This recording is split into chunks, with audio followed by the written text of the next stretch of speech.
sendiri ataupun di depan halayak umum. Ma'asyarul hadirin rahimakumullah. Alhamdulillah, Allah subhanahu wa ta'ala berikan kita sebuah kenikmatan yang besar, yaitu nikmat Islam. Islam merupakan agama yang sempurna. Islam merupakan agama yang paripurna, syamil kamil, agama yang selalu mampu menjawab tantangan zaman semenjak zaman Sayyidina Muhammad sallallahu alaihi wasallam sampai yaumul qiyamah. Saudara, agama yang Allah sifatkan umatnya di dalam Al-Quran. Faqala ta'ala, a'udzu billahi minasyaitonir rajim, wa kadzalika ja'alnakum ummatan wasata. Dan demikianlah kata Allah, kami jadikan kalian ummatan wasata. Para ulama menafsirkan apa yang dimaksud ummatan wasata. Sebagian ahli tafsir menyebutkan yang dimaksud dengan kata-kata wasata ay khairu ummah, umat terbaik, saudara. Dan alhamdulillah, berkat Nabi Muhammad Allah jadikan kita umat terbaik, ibadallah. Sebagian ulama tafsir menafsirkan kata-kata wasata diambil dari kata-kata adlah, ay la ifrata fihi wa la tafriq. Umat dari agama yang adil, yang insaf, yang seimbang, yang tidak ekstrim kanan, tidak pula ekstrim kiri, ibadallah. Karenanya saudara, Islam khususnya Ahlus Sunnah wal Jamaah dikenal dengan karakter wasatiyah, atau yang diterjemahkan dengan bahasa modern dengan kata-kata moderat, saudara.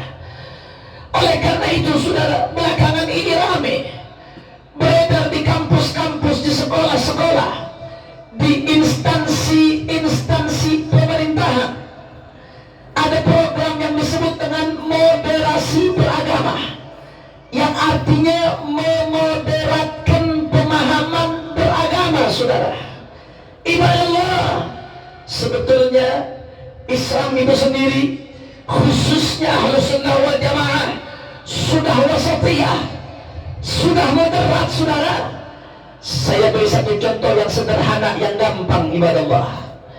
Bicara soal jihad, yang belakangan orang takut, tabu untuk membicarakannya, khawatir dituduh teroris, ekstremis, radikalis dan lain sebagainya, ibadallah. Jihad ada tiga perspektif, tiga sudut pandang di dalam memahami jihad, saudara. Ada perspektif tengah-tengah Ahlus Sunnah wal Jamaah, tapi tidak kita pungkiri ada juga perspektif ekstrem kanan, ekstremis, radikalis, teroris, dan tidak kalah bahayanya ada juga perspektif ekstrem kiri, yaitu liberalis, sekularis, bahkan sampai ateis, saudara. Ibadallah, ekstrem kanan di dalam memaknai jihad, mereka telan mentah-mentah firman Allah Ta'ala, wa qatilul musyrikina kafah. Mereka artikan bunuhlah semua orang-orang musyrik, tidak peduli, tanpa pandang bulu. Akhirnya apa yang dilakukan, saudara? Di wilayah damai, bukan di wilayah perang, dia ikat dirinya dengan bom bunuh diri, dia ledakan dirinya di depan rumah ibadah agama lain atas nama jihad, padahal jihad. Ini ekstrem kanan, saudara. Ini pemahaman radikalis, ini nyimpang, ini tidak moderat, ini keluar daripada Ahlus Sunnah wal Jamaah, saudara. Tapi jangan lupa, tidak kalah bahayanya ada juga ekstrem kiri yang tafrid, sangat teledor di dalam memaknai jihad, saudara. Apa mereka katakan? Oh, itu jihad sudah tidak relevan, nggak usah lagi bahas-bahas soal jihad, hapus saja. Kalau di zaman Nabi memang suka perang, makanya ada jihad. Kalau sekarang zaman modern sudah nggak cocok, hapus saja, abaikan saja. Apa ada yang seperti itu? Saya bicara bukan omong kosong, saudara. Seorang kerabat kami yang menjadi pengurus di salah satu madrasah didatangi oleh oknum, saudara, ditanyakan, Ustaz, apakah di sini diajarkan fikih? Ya, diajarkan fikih. Apakah di dalam pembahasan fikih ada bab jihad? Kata Ustaz tersebut, ya. Karena semua kitab fikih yang sempurna awal sampai akhir pasti ada bab jihad diatur dalam fikih, saudara. Apa kata Om tadi, Ustaz? Hapus sajalah bab jihadnya, nggak usah diajarkan. Udah tidak relevan, Ustaz. Udah bukan waktunya bicara-bicara jihad, Ustaz. Hapus saja, abaikan saja. Saudara, ini ekstrem kiri, liberal, menghapus syariat, saudara. Tapi Ahlus Sunnah wal Jamaah ada di tengah-tengah, ibadah Allah. Ahlus Sunnah wal Jamaah berpendapat dan berprinsip bahwasanya syariat jihad sebagaimana syariat-syariat yang lainnya datang dari Allah dan Rasulnya, saudara. Madun ila yaumil qiyamah, akan tetap bertahan sampai hari kiamat. Tidak ada yang berhak menghapusnya, saudara. Tidak ada yang berhak menghapusnya, karena ini dari Allah dan Rasulnya. Hanya saja, saudara, memang Ahlus Sunnah wal Jamaah mengatakan ini yang namanya jihad ada syaratnya, nggak sembarangan. Ada akhlaknya, ada adabnya, ada tata caranya, ada hukum-hukumnya. Manakala orang, saudara, mengatasnamakan jihad tapi tidak memperhatikan adabnya, akhlaknya, syaratnya, hukum-hukumnya, seenaknya mengatasnamakan jihad, hati-hati, saudara. Yang namanya jihad bisa berubah menjadi jahat, bahkan syahid bisa berubah menjadi mati sangit, saudara. Apa di antara akhlak-akhlaknya, saudara? Nggak ada yang namanya jihad ngebunuh saudara sama muslim, saudara. Al-muslim akhul muslim, muslim saudaranya muslim. Damuhu alaihi haram wa irduhu haram, darahnya haram ditumpahkan sama umatnya Nabi Muhammad. Tidak seperti ISIS di Timur Tengah mengatasnamakan jihad padahal merusak hakikat jihad, ngakunya jihad, tapi yang dibunuh saudara sama muslim, dikafirkan, dibunuh, bahkan makom wali dibom, makom nabi dibom, jahat. Padahal Nabi SAW bersabda, saudara, apa sabda Nabi, ibadah Allah? Man a'ana ala qatli akhihi walau bisyitri kalimah laqiyallaha maktubun fi jabhatihi aisyun min rahmatillah. Na'udzubillah min dzalik. Apa kata Nabi, saudara? Siapa yang membantu membunuh saudaranya sesama muslim yang pasti bighairi hak, tanpa ada sebab yang dibenarkan syariat, Nabi ancam laqiyallah, menghadap Allah nanti di hari kiamat, maktubun fi jabhatihi, di jidatnya, di dahinya tertulis aisyun min rahmatillah, putus asa dari rahmat Allah subhanahu wa ta'ala. Na'udzubillah min dzalik. Lantas bagaimana dengan non-muslim? Non-muslim pun tidak bisa dipukul rata, saudara. Kafir dalam pandangan syariat ada bermacam-macam. Yang menjadi objek jihad, lawan jihad hanyalah kafir harbi yang memerangi kita, yang menghadang daripada agama kita, yang menjajah kita. Itu objek jihad, saudara. Tapi selain kafir harbi seperti kafir dhimmi, kafir mu'ahad, kafir musta'man, yang bahasa gampangnya mereka yang bukan yang memerangi kita, yang tidak ada masalah dengan kita, yang hubungannya baik-baik saja dengan kita, maka mereka bukan objek jihad, saudara. Mereka adalah objek yang disebutkan oleh Allah dalam firman-Nya, la yanhaqullah 'anil ladzina lam yuqatilukum fid din wa lam yukhrijukum 'min diyarikum an tabarruhum wa tuqsitu ilaihim. Kata Allah Subhanahu wa ta'ala, Allah tidak melarang kalian, wahai umat Islam, untuk berbuat baik kepada mereka orang-orang di luar Islam selama mereka tidak memerangi agama kalian, selama kalian tidak menjajah kalian, mengeluarkan kalian dari rumah-rumah kalian, selama itu tidak mereka akan lakukan, maka Allah tidak melarang kalian untuk berbuat baik kepada mereka. Bahkan di dalam perang Mu'tah, saudara, di dalam perang Mu'tah, ketika para sahabat hendak berangkat perang, apa pesan Nabi, saudara? Ini perang besar, berkecamuk. Ketika sahabat hendak berangkat perang, apa pesan Nabi, saudara? Nanti anak-anak perempuan dari orang-orang kafir jangan diganggu, orang-orang tua jangan diganggu, tanaman-tanaman sebisa mungkin jangan dirusak, rumah ibadah mereka jangan dihancurkan. Masya Allah, saudara, ini dalam keadaan perang. Nabi larang untuk menghancurkan rumah ibadah mereka, saudara, sebisa mungkin dihindari, ibadah Allah. Lantas bagaimana kalau ada orang ngaku jihad tapi menghancurkan, membom rumah ibadah agama lain di wilayah damai? Maka sudah pasti itu namanya jihad, bukan jahat. Jahat bukan jihad, saudara. Na'udzubillah min dzalik. Oleh karena itu, saudara, Ahlus Sunnah wal Jamaah pandangannya moderat, wasatiyah, di tengah-tengah, tidak ifrat, tidak tafrid, tidak ekstrem kanan, tidak pula ekstrem kiri. Ahlus Sunnah tidak seperti radikal ekstremis teroris yang memukul rata objek jihad, semuanya dianggap objek jihad, serampangan dalam jihad, saudara. Ahlus Sunnah tidak pula seperti liberalis, sekuleris, ateis yang ingin menghapus syariat jihad, padahal itu syariat Allah, saudara. Bahkan tanpa jihad negeri ini tidak akan pernah merdeka, ibadallah. Tapi Ahlus Sunnah wal Jamaah ada di tengah-tengah. Jihad tetap sampai kapanpun menjadi syariat yang tidak bisa dihapus, akan tetapi ada akhlak, adab, syariat, akhlak, hukum-hukum yang wajib dijalankan agar jihad kita mendapat ridha Allah Subhanahu wa ta'ala.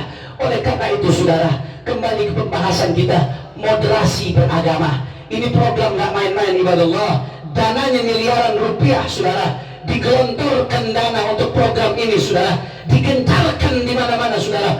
Maka apa sikap kita terhadap moderasi beragama? Sudah, kalau bicara moderasi beragama, yang dimaksud dengan moderasi beragama adalah memoderatkan pemahaman beragama kita supaya tidak radikalis tapi tidak pula liberalis. Maka ini tidak kita perlukan.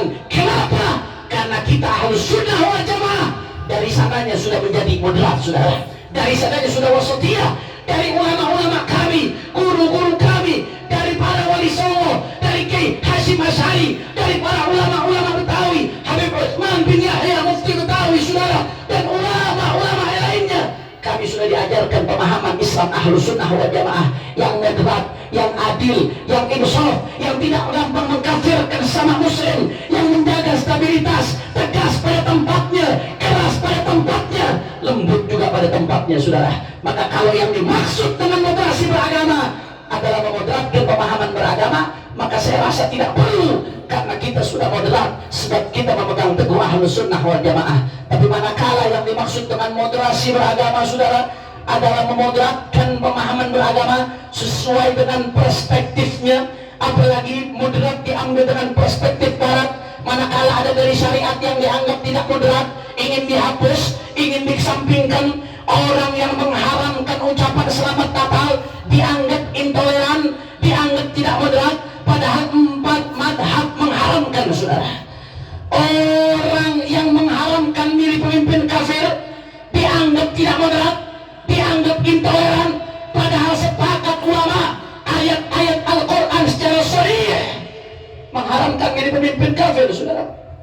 Orang yang memperjuangkan penegakan syariat Islam melalui jalur yang konstitusional, jalur yang formal, dengan cara yang benar, dianggap tidak moderat, dianggap intoleran.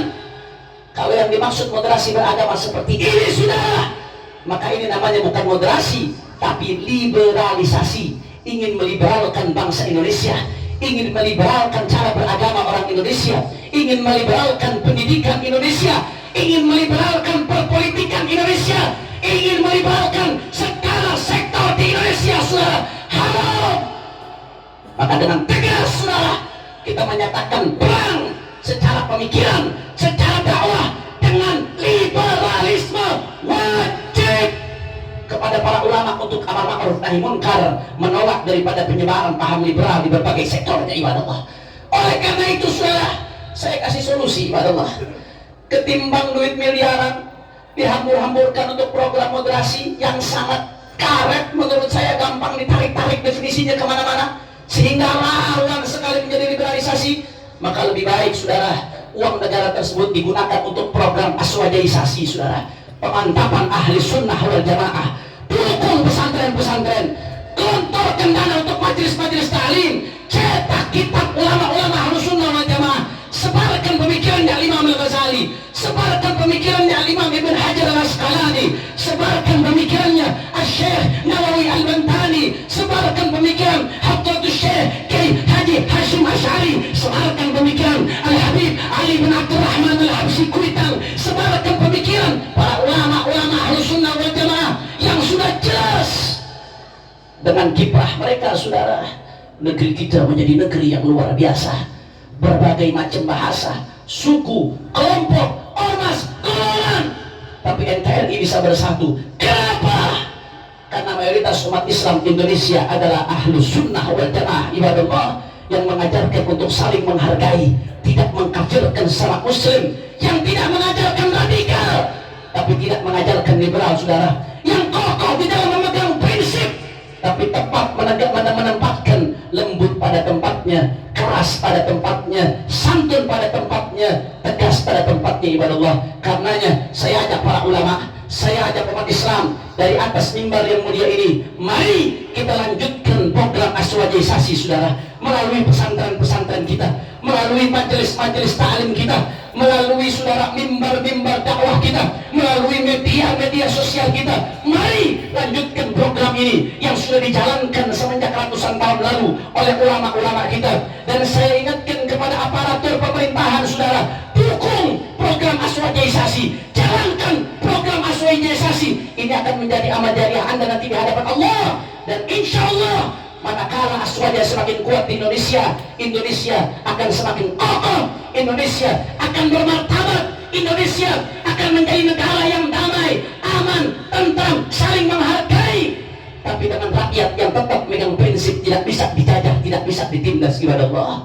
In ahsanal kalam kalamullahil malikil alam, wallah subhanahu wa ta'ala yaqul wa biqawlihi yahtadil muhtadun, fa idha quri'al Qur'an فاستمعوا له وانصتوا لعلكم ترحمون. أعوذ بالله من الشيطان الرجيم. بسم الله الرحمن الرحيم. والعصر إن الإنسان لفي خسر إلا الذين آمنوا وعملوا الصالحات وتواصوا بالحق وتواصوا بالصبر.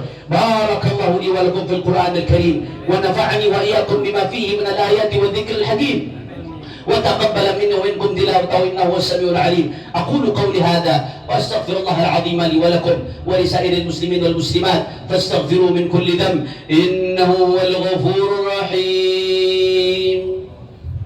اللهم صل على سيدنا محمد وعلى آل سيدنا محمد.